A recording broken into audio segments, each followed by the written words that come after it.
Who would have thought that a broken rice cooker could still be useful?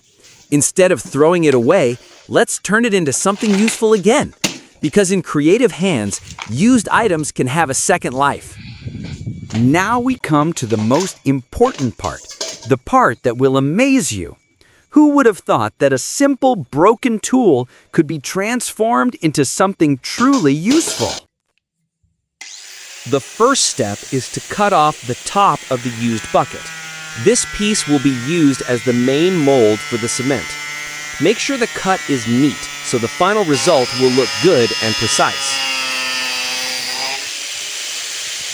Then, prepare the second bucket. Measure around the center of the bucket in a circle. This measurement is important to ensure the cement mold fits properly and is symmetrical.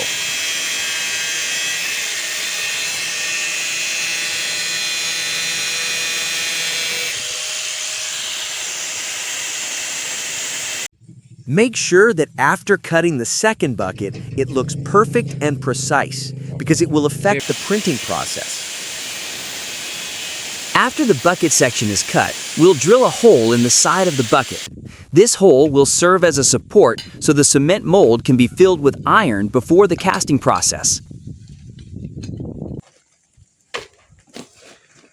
The next step is to make the casting mixture.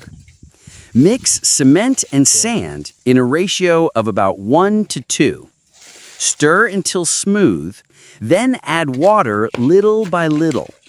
The ideal texture is one where the mixture is neither too soft nor too dry, so the mold is strong and smooth.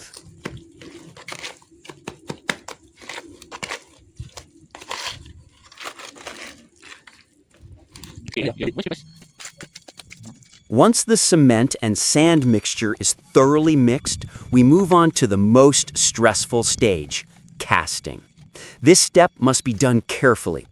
Slowly pour the mixture into the mold we created earlier. Don't rush, as doing it too quickly can trap air inside and create cavities in the final product. Use a tool like a wooden stick or a trowel to level the inside. Make sure every corner is completely filled to ensure a solid and strong mold. While pouring, you can also gently tap the sides of the mold to help expel air and smooth the surface. This process may seem simple, but it's the key to a solid and neat result. So be sure to do it carefully and patiently. The end result is guaranteed to leave you satisfied.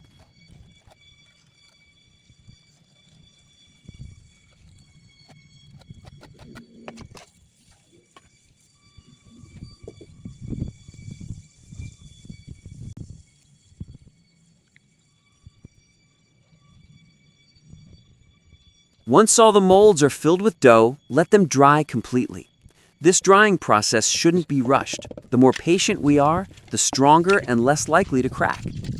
Usually, let the molds dry for 1 to 2 days, depending on the weather. If the weather is hot, a full day in the shade is sufficient to ensure they dry evenly without cracking. Once we're sure they're completely hard, we move on to the next step, removing the molds.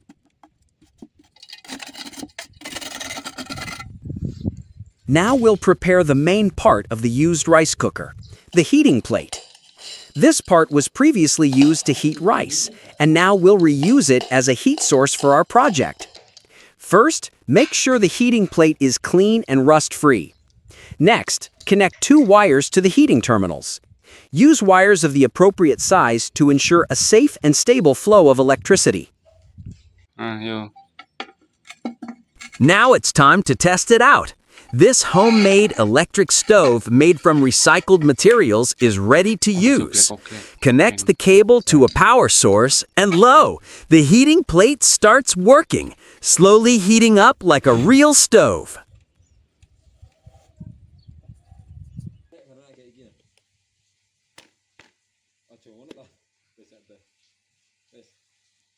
Let's plug the cable into the power source and look! The heating plate starts working, the heat slowly increasing, just like a real stove. To prove it, let's try boiling an egg. A few minutes pass, the water starts to boil, and the result? a perfectly cooked egg. This means this device really works. Imagine, from a broken rice cooker and an old bucket, we can create a useful electric stove. This is proof that creativity can transform something worthless into a useful tool. So if you have used items at home, don't be so quick to throw them away, because maybe in creative hands, they can have a new life. If you found this video enjoyable and useful, don't forget to hit the subscribe button, so you won't miss out on other creative ideas from used items you might have around your house. Continue to support this channel, because from simple things, we can create something extraordinary.